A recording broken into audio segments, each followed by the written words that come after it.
pessoas se conectam com pessoas, ok? Então, isso tem várias camadas, desde o tipo, se eu tenho um perfil no Instagram, por exemplo, que mesmo que seja um perfil empresarial, ao invés de eu ter o logo da minha empresa, se eu tiver uma foto ali de uma pessoa que é a cara daquela empresa, como por exemplo, Linguagens que Conectam, uma empresa, só que a foto ali sou eu. Tudo bem que eu sou a minha empresa, né? A minha empresa sou eu. Eu sou o eu keep, como fala a Heidi, uma amiga minha. Ela fala, eu sou o eu keep, e eu sou o eu keep mesmo. Sou eu mesma, eu faço tudo, enfim.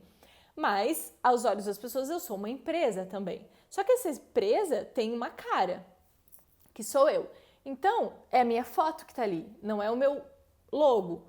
Quando eu faço stories, é a minha cara que aparece ali. Quando eu faço vídeo, é a minha cara que aparece ali.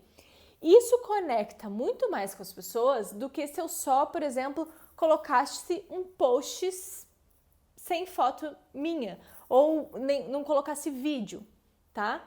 Isso é uma das camadas. Outras camadas. Pessoas se conectam com pessoas. E pessoas são perfeitas? Pessoas têm a pele assim super linda, perfeita, o cabelo super arrumado de salão o tempo todo, tá com a unha feita o tempo todo. Pessoas não gaguejam, pessoas normais. Pessoas normais não têm defeitos. Pessoas normais também não passam dificuldades. Pessoas normais passam. Pessoas, seres humanos passam. Então, as imperfeições elas conectam também. Quando, por exemplo, eu conto a minha história de vida, que eu sou tímida, que apesar disso eu adoro falar em público, eu adoro gravar vídeos, fazer as lives, gosto muito mais de fazer as lives, de ter essa interação aqui com vocês, vocês possam perguntar e eu responder, do que só simplesmente gravar os vídeos lá. Mas eu falo que apesar disso eu sou tímida e várias vezes vocês já viram aqui eu ficando com a bochecha vermelhinha, quando as pessoas me elogiam, quando vocês mandam aquela chuva de corações, eu fico com a bochecha vermelhinha. Isso são pequenos defeitos, deslizes, estão mandando coração só para ver se minha bochecha é vermelha, né? São coisas que criam conexão com as pessoas. E isso não diminui o meu potencial, a minha credibilidade de ter conteúdos relevantes para vocês sobre como falar, como se conectar, como falar em público. Muito pelo contrário, isso conecta muito mais com vocês do que se eu sempre fosse a perfeita e não sei o quê. Várias vezes aqui eu dou algumas gaguejadas, acabei de dar, eu fui falar da gaguejada, eu gaguejei para falar da gaguejada. Eu tenho dislexia, então eu troco alguns fonemas, eu vou escrever, às vezes eu escrevo palavras, letras trocadas, e aí depois eu preciso lá corrigir e tal. Mas isso são coisas que, claro, eu vou refinando, porque a gente tem uma visão profissional também, uma imagem a colocar aqui, né? Não pode ser também uma coisa super escrachada, porque senão também não vai conectar com outro público, e aí não é o foco aqui, mas isso conecta muito mais.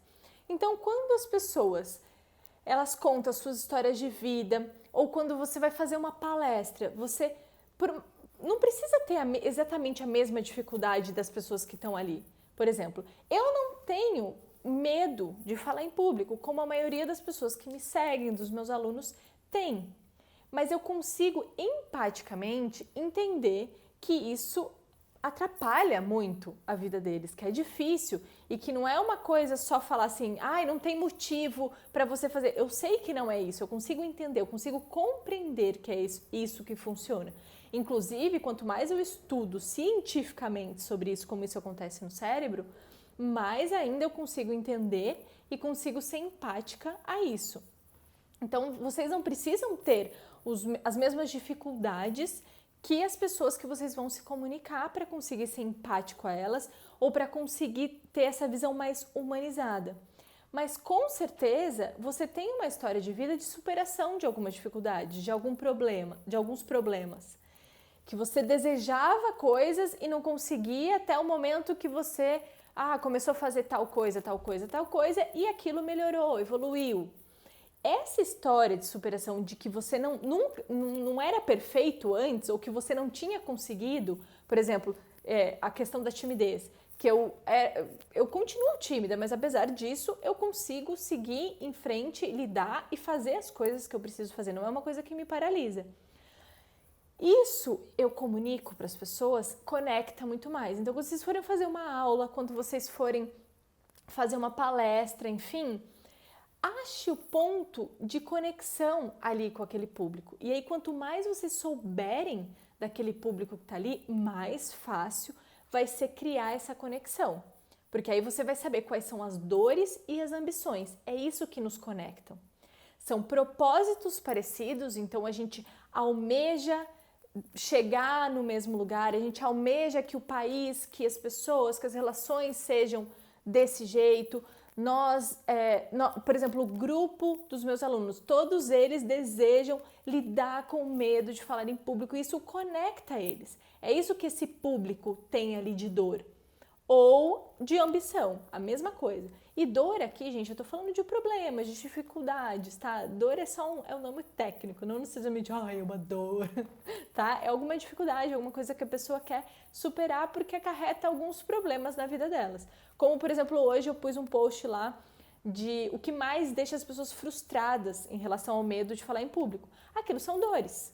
Frustração é uma dor. Por mais que não seja uma coisa que você fica lá depressivo, mas frustração é uma dor, tá? E é isso que conecta. Então, quanto mais vocês conseguirem trazer no diálogo de vocês, seja numa venda, seja numa palestra, numa aula, numa live, que nem a gente está aqui, e vocês conseguirem trazer para o discurso de vocês, para a linguagem de vocês, para os exemplos que vocês vão dar, para as histórias que vocês vão dar, coisas que conectem com as dores e com as ambições das pessoas que estão ali ouvindo.